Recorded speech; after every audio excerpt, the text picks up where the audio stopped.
Hi friends, പുതിയൊരു വീഡിയോയിലോട്ട് എല്ലാ കൂട്ടുകാർക്കും വീണ്ടും സ്വാഗതം. അപ്പൊ ഇന്ന് ഞാനൊരു ചമ്മന്തിയുടെ റെസിപ്പി ആയിട്ടാണ് വന്നിരിക്കുന്നത്.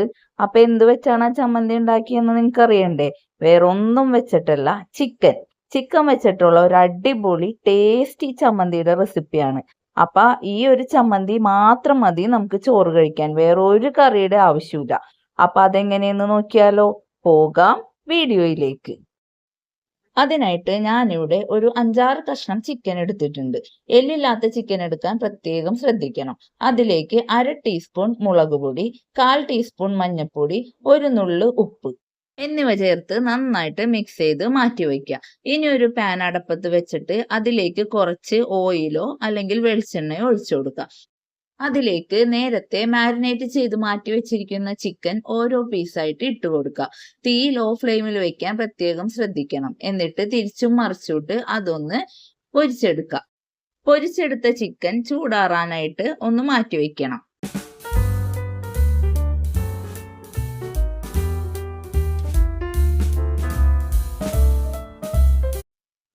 അതിനുശേഷം അതേ പാനിലേക്ക് തന്നെ 1/4 കപ്പ് തേങ്ങ, ഒരു സവാള ചെറുതായി നുറുക്കിയത്, 2 അല്ലി വെളുത്തുള്ളി, 2 പച്ചമുളക് നെടുകെ കീറിയത്, 1/2 ടീസ്പൂൺ മുളക് പൊടി എന്നിവ ചേർത്ത ശേഷം ഗ്യാസ് ഓണാക്കിയിട്ട് നമുക്ക് അതൊന്ന് വഴറ്റിയെടുക്കാം. തേങ്ങ ഒരുപാട് മൂത്ത് ബ്രൗൺ കളർ ആകാൻ നിൽക്കരുത്. ജസ്റ്റ് ഒന്ന് തേങ്ങയുടെ പച്ചമണം മാറിയാൽ മതി. അപ്പൊ നമുക്ക് അതൊന്ന് വഴറ്റിയെടുക്കാം.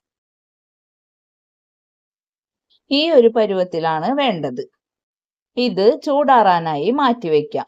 എന്നിട്ട് നമ്മൾ നേരത്തെ പൊരിച്ചു വെച്ച ചിക്കൻ ഇപ്പൊ ചൂടാറിയിട്ടുണ്ട്. അതൊന്ന് മിക്സിയുടെ ജാറിലിട്ട് ജസ്റ്റ് ഒന്ന് കറക്കിയെടുക്കാം. ഇനി നിങ്ങൾക്ക് ചിക്കൻ മിക്സിയിൽ ഇടണ്ട എന്നുണ്ടെങ്കിൽ കൈ വെച്ച് ഒന്ന് പിച്ചിയിട്ട് കൊടുത്താലും മതി. അപ്പൊ മിക്സിയിൽ ഞാനൊന്ന് ക്രഷ് ചെയ്തെടുത്തത് ഒരു പാത്രത്തിലോട്ട് മാറ്റി കൊടുത്തിട്ടുണ്ട്. അതേ മിക്സിയിലേക്ക് തന്നെ നമ്മൾ നേരത്തെ വറുത്ത് വെച്ചിരിക്കുന്ന തേങ്ങയുടെ മിക്സ് കൂടി ഇട്ടിട്ട് അതും ഒന്ന് ജസ്റ്റ് കറക്കി എടുത്തിട്ടുണ്ട്.